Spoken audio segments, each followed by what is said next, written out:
नमस्कार दोस्तों, मेरा नाम है भालचंद्र। ब्रह्मांड सिद्धास्त्र में आप सभी का स्वागत है। आज के इस वीडियो में हम चर्चा करेंगे मई 2023 के लिए मेष राशि का संपूर्ण राशिफल।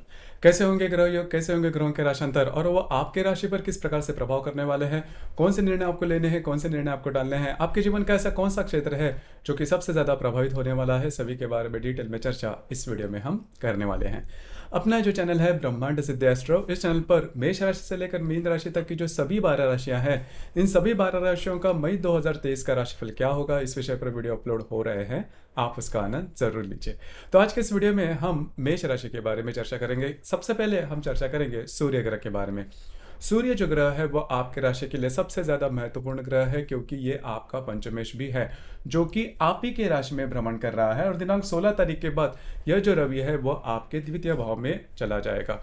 तो यहाँ पर पिछले करीबन 10-15 दिनों में आपने देखा होगा कि जो आपकी जो राशि है वो बहुत ही अच्छी तरीके से उसके जो आउटपुट है वो निकल रहा है। आप में जो एनर्जी लेवल है वो काफ़ी अच्छी देखी जा रही है, कॉन्फिडेंस भी आप काफ़ी अच्छा देखा जा रहा है, और जो बातें हैं वो आपके लिए बहुत ही ज़्यादा सरल रूप से हो रही है, जो कि बहुत ही अच्छी बात है। मतलब पिछले करीबन साल भर से जो भी थोड़ी बहुत प्रॉब्लम कॉम्प्लिकेशन चल रही थी, बातें बहुत सारी पेंडिंग हो रही थी, वो सभी जो बातें हैं वो धीरे धीरे नॉर्मल होती हुई नजर आएंगे। सबसे महत्वपूर्ण बात, आपने खुद में कॉन्फिडेंस बहुत ही ज़्यादा महसूस किया होगा, जो कि आने वाले करीबन 10-15 दिनों तक रहेगा। दूसरी ज़्यादा महत्वपूर्ण बात, 2-3 बातें उसके ऊपर थोड़ा सा ध्यान देना आवश्यक है। हालांकि करीबन 16-17 तारीख के बाद का जो समय है उसमें आपको, अगर आप शेयर मार्केट में ट्रेड करते हो तो कुछ अच्छे लाभ वगैरह भी मिल सकते हैं। उसी प्रकार आपके खर्चे भी होने की संभावना थोड़ी ज़्यादा बन रही है, तो बस आपको उसी के ऊपर थोड़ा सा ध्यान देना होगा। उसी प्रकार अगर आप किसी के रिलेशनशिप में हैं तो वहाँ पर भी आप दोनों में जो इंटरेक्शन रहेगी वो बहुत ही अच्छी देखी जाएगी। जो विद्यार्थी वर्ग है उनके लिए भी ये जो संपूर्ण महीना है, मतलब मई 2023 का, वह आपके लिए बहुत ही ज़्यादा शुभ फलदायी साबित होगा। उसी प्रकार जो गृहिणी या फिर जो महिला है, जो कि गर्भवती महिला है, उनके लिए भी जो संपूर्ण कालावधि है बहुत ही शुभ फलदायी साबित होगा। तो कुल मिला के देखा जाए तो ये जो रवि का भ्रमण है, जो कि आपके राशि में और दिनांक 15-16 तारीख के बाद आपके द्वितीय भाव में भ्रमण करेगा, आपके लिए बहुत ही ज़्यादा शुभ फलदायी साबित होगा। सिर्फ आपको जो खर्चे रहेंगे, जो स्पेंडिंग रहेंगे, उसके ऊपर थोड़ा सा ध्यान देना आवश्यक है। और आपकी जो राशि है वो स्पेंडिंग के बारे में आगे पीछे नहीं देखती, खुले हाथ स्पेंडिंग कर देती है। बस आपको उसी के ऊपर थोड़ा सा चौकन्ना रहना आवश्यक होगा। इसके बाद हम चर्चा करेंगे मंगल ग्रह के बारे में।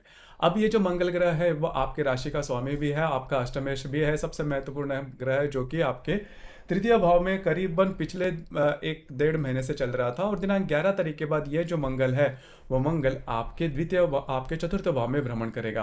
तो अब जो भी दौड़ धूप आपने पिछले करीबन 1-1.5 महीने में की थी वह अभी काफ़ी मायनों में कम होती हुई नजर आएगी। मतलब करीबन 11-12 तारीख के बाद जैसे ही ये मंगल आपके चतुर्थ भाव में आ जाएगा तो जो सभी बातें हैं, मतलब दौड़ धूप वाली, बहुत वैसे भी देखा जाए तो आपकी जो राशि है वो काफ़ी एक्टिव है, तो जो एक्टिवनेस है वो थोड़ा कम हो जाएगा, क्योंकि यहाँ पर जो रवि है वो भी आपके द्वितीय भाव में भ्रमण करेगा। तो कुल मिला के देखा जाए तो जो मंगल का भ्रमण है वो भी आपके लिए शुभ फलदायी साबित होगा। खास करके 11-12 तारीख के बाद का जो समय है उसमें आप घर पर रहना पसंद करोगे, आराम करना पसंद करोगे, घर के जो लोग उनके साथ भी आपकी इंटरेक्शन काफ़ी अच्छी रहेगी। हालांकि छोटी मोटी तू में रहेगी, क्योंकि आपकी जो राशि है तो थोड़ी ट्रांसपेरेंट है। कोई बात अगर आपको पसंद नहीं आती तो थोड़ा सा तू मैं वाली बात हो जाती है। लेकिन मोटे तौर पर अगर देखा जाए तो ये जो मंगल का भ्रमण आपके चतुर्थ भाव में होगा वो शुभ फलदायी साबित होगा। इस दरमियान अगर आप जो भी जिस वास्तु में भी रहते हैं, घर में भी रहते हैं, वो अगर छोड़ना चाहते हैं, उसमें बदलाव करना चाहते हैं, तो भी ये जो मंगल है वो आपके लिए काफ़ी ज़्यादा शुभ फलदायी साबित होगा। इसके बाद हम चर्चा करेंगे बुध ग्रह के बारे में। देखिए, जो बुध ग्रह है वह आपके राशि का नंबर 1 का अशुभ ग्रह है, क्योंकि आपके राशि का स्वामी मंगल और ये बुध है वो परस्पर नैसर्गिक शत्रु ग्रह है। अब ये जो बुध है वो आप ही के राशि में, मतलब मेष राशि में, शत्रु राशि में भ्रमण कर रहा है, और वो भी वक्री है। अब ये जो बुध वक्री, जो कि 15 तारीख के बाद, 15 मई के बाद मार्गस्थ होने जा रहा है, जो कि काफ़ी अच्छी बात होगी। तो पिछले करीबन 10-15 दिनों में आपने देखा होगा कि स्ट्रेस टेंशन आप पर काफ़ी ज़्यादा हो रहा है, क्योंकि आप बहुत ज़्यादा एक्टिव हो रहे हो, बहुत ज़्यादा काम एक ही बार करने के पीछे लगे हुए हैं। इस वजह से स्ट्रेस टेंशन आपने काफ़ी ज़्यादा देखा होगा, और इसका जो परिणाम है वह आपके मानसिक स्वास्थ्य के ऊपर भी आपने देखा होगा, जिस वजह से जो टेंशन या फिर ब्लैंक होना या फिर शारीरिक तौर पर भी आपने इसके बारे में छोटे मोटे प्रॉब्लम कॉम्प्लिकेशन देखे होंगे। तो कुल मिला के देखा जाए तो किसी भी प्रकार के बड़े जो डिसीजन है वो करीबन 15 तारीख तक बिल्कुल भी नहीं लेना। 15 तारीख के बाद आप ले सकते हो और आपको स्वयं के स्वास्थ्य के बारे में ध्यान देना बहुत ही ज़्यादा आवश्यक होगा। उसी प्रकार आपके जो भाई बहन हैं उनके साथ भी छोटी मोटी बातों को लेकर तकरार हो सकती है। हालांकि 15 तारीख तक आप बहुत ज़्यादा एक्टिव भी देखे जाओगे। डॉक्यूमेंटेशन की बात है, किसी को कोई प्रोमिस कमिटमेंट करना, इस प्रकार की जो बातें हैं उससे थोड़ा दूर ही रहना आपके लिए आवश्यक होगा। लेकिन मोटे तौर पर अगर देखा जाए तो करीबन 15 तारीख के बाद का जो समय है उसमें आप मानसिक तौर पर बहुत ज़्यादा शांत हो जाओगे, जो कि बहुत ही महत्वपूर्ण बात है आपके लिए। उसी प्रकार जहाँ पर आप काम करते हो, नौकरी करते हो या फिर व्यवसाय करते हो, वहाँ पर के जो लोग होंगे उनके साथ भी जो आपकी इंटरेक्शन है वो काफ़ी उसमें सुधार देखा जाएगा। इसके बाद हम चर्चा करेंगे गुरु ग्रह के बारे में। देखिए, जो गुरु ग्रह है वो करीबन अप्रैल 21 अप्रैल के बाद आप ही के राशि में भ्रमण कर रहा है। उसके बारे में हमने वीडियो भी अपलोड किए थे।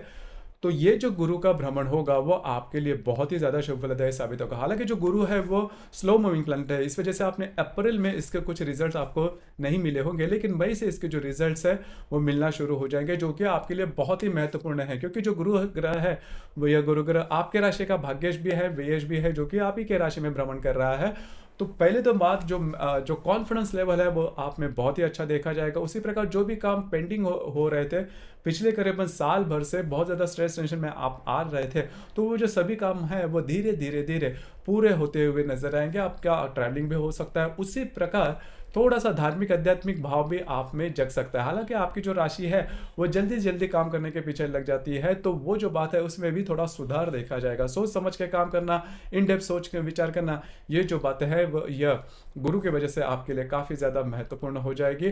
किसी भी चीज़ में बहुत ज़्यादा एक्सट्रीम नेगेटिव रिजल्ट्स आपको नहीं मिलेंगे, लेकिन इसका मतलब ये भी नहीं कि आप कुछ एक्सट्रीम गलत बात करो। लेकिन कुल मिला के देखा जाए तो ये जो गुरु का भ्रमण है वो आपके लिए शुभ फलदायी साबित होगा। खास करके ये जो गुरु है वो पंचम दृष्टि से आपके पंचम भाव को देख रहा है, सप्तम दृष्टि से आपके सप्तम भाव को देख रहा है, नवम दृष्टि से आपके भाग्य भाव को देख रहा है। तो भाग्य का साथ आपको पूरे साल भर में काफ़ी अच्छे तरीके से मिलेगा। आपकी जो रिलेशनशिप है वो भी काफ़ी अच्छी देखी जाएगी। और दूसरी महत्वपूर्ण बात, अगर आप विवाहित हो तो आपकी जो वैवाहिक जोड़ीदार है उनके साथ आपकी जो रिलेशनशिप है वो काफ़ी अच्छी देखी जाएगी। जो गर्भवती महिला है उनके लिए भी जो बात है, गुरु का जो भ्रमण है वो काफ़ी अच्छा होगा। हालांकि गुरु का जो भ्रमण मेष राशि में होगा उसका असर मेष राशि पर किस प्रकार का होगा, इस विषय पर वीडियो अपलोड हो चुके हैं, तो आप उसमें काफ़ी डिटेल में बताया गया है। लेकिन इस महीने के बारे में भी अगर देखा जाए तो गुरु का जो भ्रमण है वो आपके लिए बहुत ही ज़्यादा शुभ फलदायी साबित होगा। इसके बाद हम चर्चा करेंगे शुक्र ग्रह के बारे में। शुक्र जो ग्रह है ये आपके राशि का द्वितीयेश भी है, सप्तमेश भी है, जो कि आपके द्वितीय भाव में भ्रमण कर रहा है। और दिनांक 3 तारीख के बाद ये जो शुक्र है वो आपके तृतीय भाव में भ्रमण करेगा। अब ये जो शुक्र का भ्रमण है वो भी आपके लिए बहुत ही ज्यादा शुभ फलदायी साबित होगा। पिछले करीब एक आध महीने में आपने देखा होगा कि पैसे के मामले में कोई किसी प्रकार की किल्लत आपको दिखाई नहीं दे रही थी, प्रॉब्लम दिखाई नहीं दे रहे थे। हालांकि थोड़े बहुत पैसे खर्च हो रहे थे आपके लैविश लाइफस्टाइल को चलते हुए, लेकिन वो आपका नेचर ही है। अब ये जैसे जो शुक्र है वो आपके तृतीय भाव में भ्रमण करेगा, तो आपके जो वैवाहिक जोड़ीदार है उनके साथ आपकी जो इंटरेक्शन है वो काफ़ी अच्छी देखे जाएगी। उनके साथ कहीं बाहर घूमना फिरना भी हो सकता है। पैसे है वो थोड़े से घूमने फिरने में या फिर लाइफस्टाइल पर खर्च हो सकते हैं, लेकिन उससे कुछ ज़्यादा असर नहीं होता, जो क्योंकि गुरु जो है वो आप ही के राशि में भ्रमण कर रहा है, तो स्ट्रेस टेंशन बिल्कुल भी नहीं लेना। कुल मिला के देखा जाए तो जो गुरु का भ्रमण है, शुक्र का जो भ्रमण है जो कि आपके तृतीय भाव में होगा, वो भी आपके लिए बहुत ही ज़्यादा शुभ फलदायी साबित होगा। तो कुल मिला के देखा जाए तो शुक्र का भ्रमण पैसे के मामलात में भी आपके लिए शुभ फलदायी साबित होगा। इसके बाद हम चर्चा करेंगे शनि ग्रह के बारे में। अब ये जो शनि ग्रह है, शनि ग्रह स्वयं के राशि में आपके लाभ भाव में भ्रमण कर रहा है, जो कि काफ़ी अच्छी बात होगी, क्योंकि जनवरी से ही ये जो शनि है वो आपके लाभ भाव में आ चुका है। तो यहाँ पर आपके जो मित्र परिवार होंगे जो कि आपके उम्र से बड़े हैं, उनसे आपको काफ़ी अच्छी मदद मिल सकती है। काफ़ी अच्छी मदद मतलब काफ़ी अच्छी सलाह मिल सकती है। कुछ ऐसे लाभ जो कि कई दिनों से आपको नहीं मिल रहे थे वो भी मिलना शुरू हो जाएंगे। तो कुल मिला के देखा जाए, मोटे तौर पर अगर देखा जाए तो आपके राशि में काफ़ी ज़्यादा ग्रहों का जमावड़ा है, जैसे कि गुरु है या फिर राहु, हर्षल, रवि, गुरु, ये सिर्फ सभी ग्रह है, बुध ग्रह, ये आप ही के राशि में है। लेकिन इसका जो प्रभाव है वो आपके लिए काफ़ी ज़्यादा महत्वपूर्ण होगा।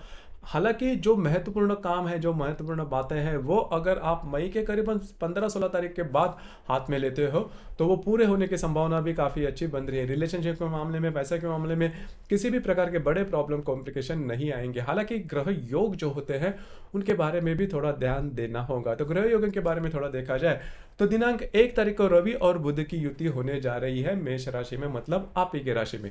तो ये जो बात है, हालांकि रवि और बुध में बुध जो है वो वक्री है, रवि आपका पंचमेश है, बुध है जो वो आपका तृतीयश है, षष्ठेश है।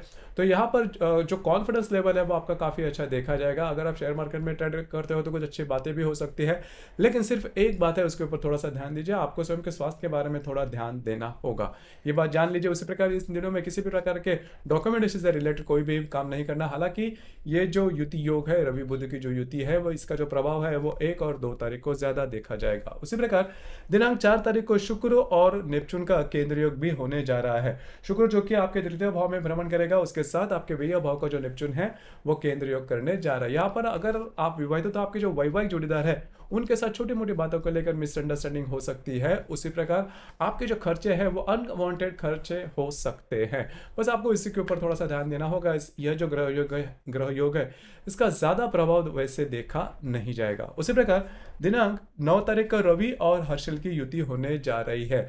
अब ये जो आप ही के राशि में ये युति होने जा रही है, अब ये जो युति है वो आपके लिए बहुत महत्वपूर्ण है। इसका जो प्रभाव है वो 8, 9, 10 इन 3 दिनों में देखा जाएगा।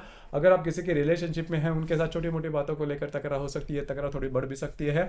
आपका जो टेम्पर है, आपका जो गुस्सा है वो बहुत बड़ा देखा जाएगा। वैसे भी देखा जाए तो आपका जो गुस्सा है वो थोड़ा ज़्यादा ही रहता है, तो उसका जो प्रमाण है, उसका जो अनुभव है वो आप ले सकते हो। उसी प्रकार जो गर्भवती महिला है उनके लिए भी ये जो कालावधि है थोड़ा सा स्ट्रेसफुल रह सकता है। अगर आप शेयर मार्केट में ट्रेड करते हो तो बड़े ट्रेड इन दिनों में बिल्कुल भी नहीं करना। उसी प्रकार दिनांक 13 तारीख को शुक्र और शनि का त्रिकोण योग होने जा रहा है। शुक्र जो कि आपके तृतीय भाव में भ्रमण कर रहा है, शनि जो कि आपके लाभ भाव में भ्रमण कर रहा है, दोनों का त्रिकोण योग होने जा रहा है। तो अगर आप विवाहित हो तो आपके जो वैवाहिक जोड़ीदार है उनके साथ कहीं बाहर घूमना फिरना हो सकता है। उस पर अगर आपके जो मित्र परिवार हैं उनसे आपको काफ़ी अच्छी मदद मिल सकती है। आपके जो भाई बहन हैं उनके साथ भी आपकी जो इंटरेक्शन है वो काफ़ी अच्छी देखी जा सकती है। तो कुल मिला के देखा जाए तो ये शुक्र शनि का जो त्रिकोण योग आपके लाभ और तृतीय भाव में होने जा रहा है, आपके लिए शुभ फलदायी साबित होगा। उसी प्रकार दिनांक 15 तारीख को मंगल और नेपच्यून का त्रिकोण योग भी होने जा रहा है। नेपच्यून जो कि आपके व्यय भाव में भ्रमण कर रहा है, मंगल जो कि आपके चतुर्थ भाव में भ्रमण कर रहा है, दोनों का त्रिकोण योग होने जा रहा है। दिनांक 15 तारीख को इसका जो प्रभाव है वो 14, 15 और 16 इन 3 दिनों में बहुत ही ज्यादा देखा जाएगा। लेकिन ये शुभ फलदायी होगा, खास करके आपको कुछ अच्छे इंट्यूशंस वगैरह आ सकते हैं। अगर आप नया घर लेना चाहते हो, वास्तु में कोई बदलाव करना चाहते हो, वास्तु छोड़ने चाहते हो, रिनोवेट करना चाहते हो, वास्तु के बारे में कोई जो बात है वो करना चाहते हो, तो ये मंगल नेपच्यून का जो त्रिकोण योग 14, 15, 16 तारीख को इसका जो प्रभाव देखा जाएगा वो आपके लिए बहुत ही ज्यादा शुभ फलदायी साबित होगा। उसी प्रकार दिनांक 28 तारीख को गुरु और राहु का युति भी होने जा रही है, जिसे हम चांडाल योग कहते हैं। तो इसका जो प्रभाव है 25 तारीख से लेकर करीबन 30 तारीख तक देखा जाएगा। और इसमें आपको सबसे पहली बात, महत्वपूर्ण चीज़ों पर किसी भी प्रकार के बड़े डिसीजन नहीं लेना। हालांकि इसका जो प्रभाव है वो 5-6 दिनों तक देखा जाएगा, लेकिन बड़े डिसीजन नहीं लेना। इसके बारे में हमने स्पेशल वीडियो हमने अपलोड की है, उसमें काफ़ी डिटेल में बताया गया है। लेकिन पहले तो सबसे महत्वपूर्ण बात, किसी भी प्रकार के ऐसे डिसीजन जिसकी वजह से आपके जीवन की दिशा ही बदल जाए, इस प्रकार के डिसीजन नहीं लेना। इस दरमियान आपको भाग्य का साथ वैसा नहीं मिलने वाला, और रिस्क लेकर कोई भी काम बिल्कुल भी नहीं करना। अगर आपको ट्रैवलिंग करनी है, कहीं पर जाना आना है, तो सोच समझ के काम करना आवश्यक होगा। उसी प्रकार इस महीने की जो पूर्णिमा है वो 5 तारीख को है, जिसे हम बुद्ध पूर्णिमा भी कहते हैं। जो अमावस है वो 19 तारीख को है। पूर्णिमा और अमावस्या के दिन किसी भी प्रकार के बड़े निर्णय नहीं लेना, क्योंकि रविचंद्र का जो आकर्षण होता है पृथ्वी के प्रति वो काफ़ी ज़्यादा पाया जाता है। इस वजह से हमारी जो भावनाएं होती है वो काफ़ी ज़्यादा तीव्रतम होती है, और लिए गए निर्णय उसके पीछे इमोशंस ज़्यादा रहते हैं, तो वो चूकने की संभावना ज़्यादा होती है। तो इन दिनों में किसी भी प्रकार के बड़े निर्णय नहीं लेना। लेकिन बड़े पर्सपेक्टिव से अगर देखा जाए, मेष राशि के लिए खास करके ये जो मई 2023 का महीना है, संपूर्ण महीना, वो आपके लिए बहुत ही ज़्यादा शुभ फलदायी साबित होगा। आपका जो कॉन्फिडेंस, आपकी जो एनर्जी लेवल है, पैसे के मामले में, रिलेशनशिप के मामले में, या फिर अगर आप विवाहित हो तो वैवाहिक रिलेशनशिप के मामले में, करीबन हर एंगल से अगर देखा जाए तो ये जो संपूर्ण महीना है वो मेष राशि के लिए काफ़ी ज़्यादा शुभ फलदायी साबित होगा। आपके इस विषय पर विचार क्या है, आपके अनुभव क्या है, नीचे कमेंट बॉक्स में ज़रूर कमेंट करना। और अपना जो चैनल है ब्रह्मांड सिद्धि एस्ट्रो, इसे भी लाइक, शेयर और सब्सक्राइब जरूर करना। धन्यवाद।